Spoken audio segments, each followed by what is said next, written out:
I made a video the other day in which I said that there are no shortcuts to the divine or to God or to awakening or what some have called enlightenment. They're all pretty much synonymous terms. When you wake up and realize the true nature of the self, then you realize that there is no separation between self and other. You realize that there's no separation between you and God, that you are indeed divine.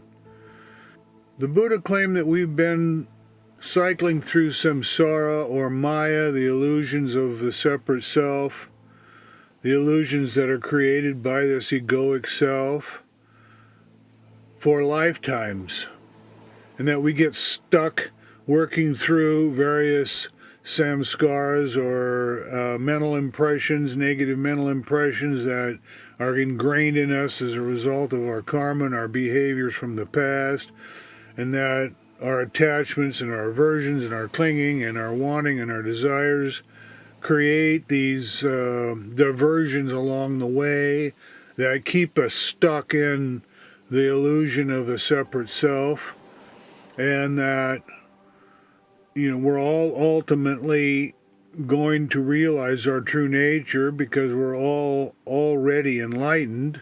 We all have Buddha nature within us. It's just being obscured by our mental defilements and our emotional obscurations and our conceptual blockages, what the Tibetans call our intellectual obscurations to enlightenment. And that it's taken us many lifetimes to work through all of these issues, one after the other. And sometimes along the way, of course, we divert ourselves even further by behaving negatively and creating even more samskaras or negative karma that we have to work through. And this has taken us very many, many lifetimes, almost seemingly infinite amount of time.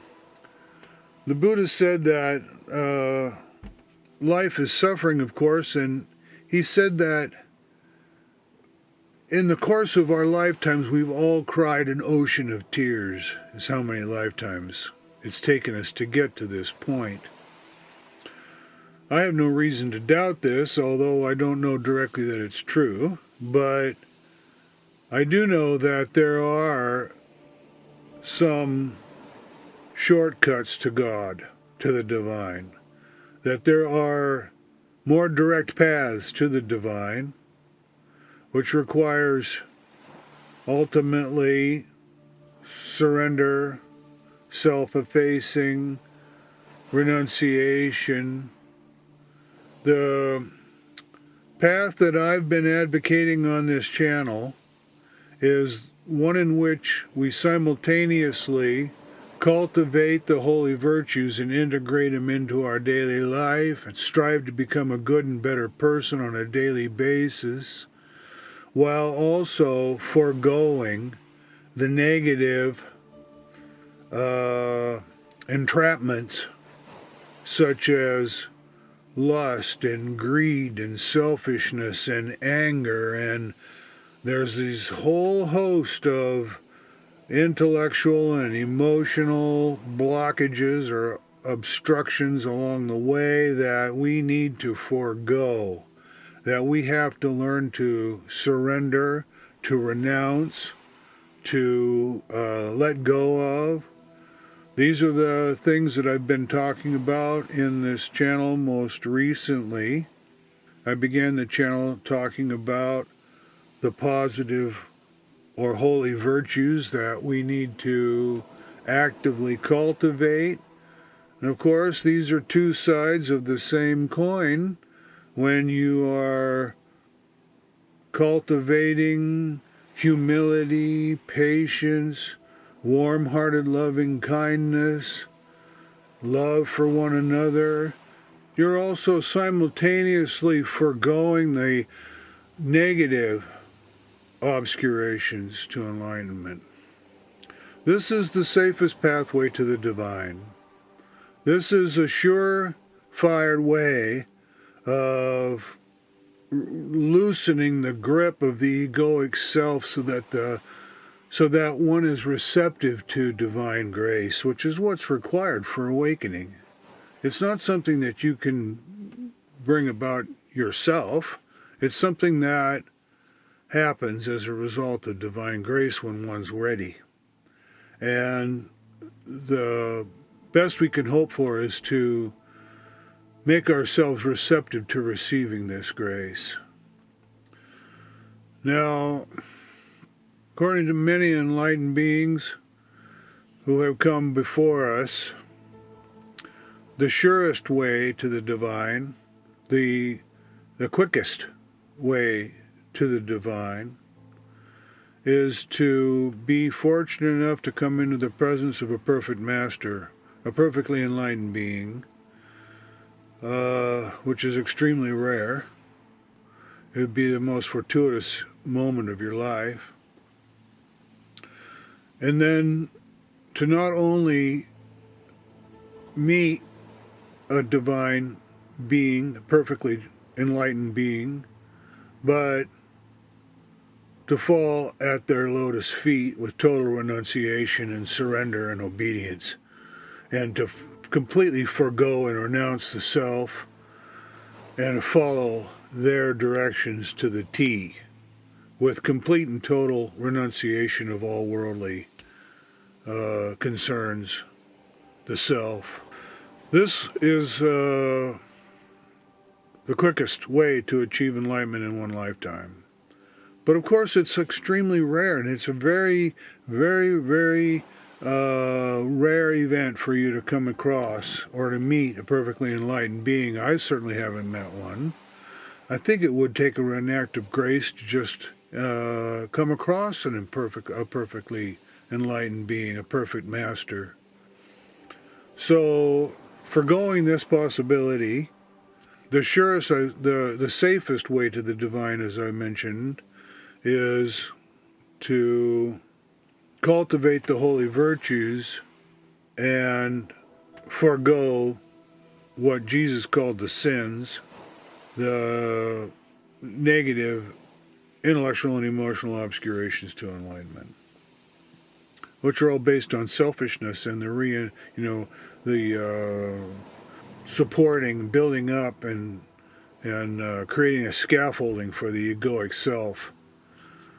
This is the thing we have to overcome, is the egoic self, this sense of a separate self and all of its attachments and desires and wants. And of course this is the big problem. This is the major problem, because when one takes up a path, a spiritual path, the ego can intercede and claim credit where no credit is due.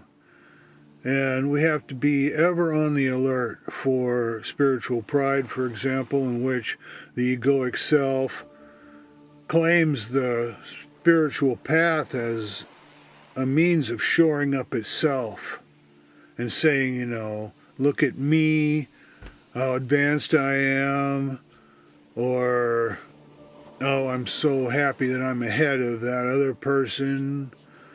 These are all the kinds of diversions and dangers along the way. There are other high roads to the divine. There are other sure paths. Of those high roads to the divine, perhaps the most difficult is the path of knowledge, wisdom, discrimination, philosophy, in which one intellectually works through the false nature of the separate self and very carefully analyzes intellectually, with discrimination, the false nature of the self and the facets of the self and of our perceptions and of our beliefs, and works through very carefully and systematically the false nature of the separate self. This is a very long and arduous and difficult path. Some people have a natural temperament for this path of knowledge, of wisdom, and of discrimination. But it's not only difficult, and it's not only arduous, and it not only takes considerable amount of time, it also has its own pitfalls along the way, ways in which the ego can face itself with its own knowledge, for example. Another high road to the divine is called seva, what the Hindus call seva, or selfless service to others. Because all things are within God, and God is in all things and all beings, one of the high roads to the divine is to serve God by serving others, to serve God by serving His children, by foregoing the concerns of the separate self, our own selfish nature, renouncing the ways of the world, and devoting ourselves completely and totally to the service of others and to serve God in them. This is also one of the high roads to the divine. And of course, there are very few people that will choose to follow such a path. Of course, such a path requires that we avoid lust, greed, our own selfish desires, and also the temptations for power, for fame, for our own self-edification or glory. It also requires that we avoid finding faults in others, and that we see past their own shortcomings and see the divine within them. This is, of course, a path that's been followed by many saints over the centuries. Another one of the high roads to the divine is asceticism, total renunciation of worldly concerns, remove oneself from the world, isolate oneself in a cave or a monastery or a monastic cell, and devote oneself 100% to the study of scriptures and to renunciation, prayer, chanting the holy mantras, the name of God, 100% of the time, so that you remove yourself from the world and take up a path of asceticism, fasting, and so forth. This is also a path that's not chosen by many. And of course, it's a difficult path, but it's also one of the high roads to the divine. One can also remain in the world and carry out one's duties as a householder, as a family person who takes care of their responsibilities to themselves and to their family and to their community and to others, without regard to their own success or failure, but with an eye toward the divine, toward service again, with a pure heart and a clean mind, one who remains unattached in the midst of activity. This is also another of the high roads to the divine, the royal roads to the divine. Maybe you've noticed that these various paths can be combined. And this, of course, is perhaps one of the most highly recommended of all. To cultivate the virtues, forego the intellectual and emotional obscurations, our attachments and our aversions, our lust and our greed and our desire for puffing ourselves up with pride or fame or power, to study the Holy Scriptures and cultivate wisdom and discernment while serving the divine in others, our family, our community, praying that we will be of service to others, praying that we will be a hollow reed for the manifestation of the divine in the world. renouncing our own selfish concerns, surrendering ourselves to the will of God, cultivating generosity and compassion and warm-hearted loving kindness for all beings, developing sufficient self-awareness so that we can catch when we're thinking too highly of ourselves or looking down on others or engaged in some other intellectual snag along the way. There's one path that I didn't mention, and that's called Bhakti Yoga in the Hindu tradition. And that's where one cultivates a love for the divine that becomes so powerful and intense that one naturally forgoes their selfish concerns and gives themselves over totally to their love for the divine and receives the love of God into their lives without a care for their own selfish concerns. This is another path of devotion, of praise for God. And this is another aspect that we can incorporate into our daily spiritual practices, into our morning prayers and our evening reflections as we go about our day, cultivating the virtues and forgoing the selfish self. We can take joy in the success and happiness in others and accept within ourselves the suffering that we see around us and try to give to others our own joy and happiness to spread without selfish concerns the love of God to others, to treat others with the most respect and kindness, to revel in the sweet moments of reflection and to open ourselves up to divine grace, to throw ourselves at the feet of the divine,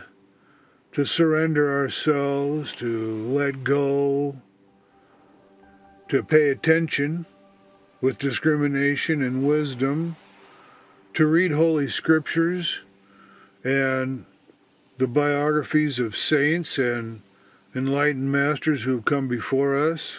There's a wide scope of literature available to any seeker, whether it's Kashmir Shaivism or Sufism or Buddhism, the Tibetan tradition. There's many English translations now of books by enlightened masters and the teachings that have been handed down throughout the generations. These are all positive sources of divine wisdom, knowledge, and understanding. So it's very profitable to pursue simultaneously these various paths to the divine. They all can go hand in hand. Instead of standing on the shore and attempting to understand the nature of the ocean from the banks or from the bluff, we can dive in and immerse ourselves in the divine and forego our own egoic self, our own concerns, our own selfish ways and our desires and attachments, and merge with the divine. Recognize the divine within ourselves. This is the way in which we can open ourselves up and make ourselves receptive to the receipt of divine grace. So this is the path. These are the paths to the divine. And of course, everyone is temperamentally suited to one or the other over the others perhaps, so that you'll find your own blend, your own amalgamation of these pathways to the divine, the one that suits you the best. And pray always that you'll become aware or made aware of your own intellectual foibles, your hang-ups, your snags, the blinders, the ways in which we fool ourselves without us really realizing it. And of course, those will become more apparent as you forego the self and cultivate the holy virtues. So now that you know the royal roads to the divine, the ways in which you can wake up to the divinity within yourself and recognize God in your own life, I hope and I pray that you will pick up the mantle, follow the path, give up the self, pursue the virtues, pursue wisdom and knowledge and divine grace in your own life. In future videos, I'll have very much more to say about establishing a daily spiritual practice and kind of specific practices that we can incorporate into our daily lives. But for now, I think this is enough. I hope you have found this video helpful and that it will greatly aid you as you follow your own journey of self-awareness. Thanks for watching.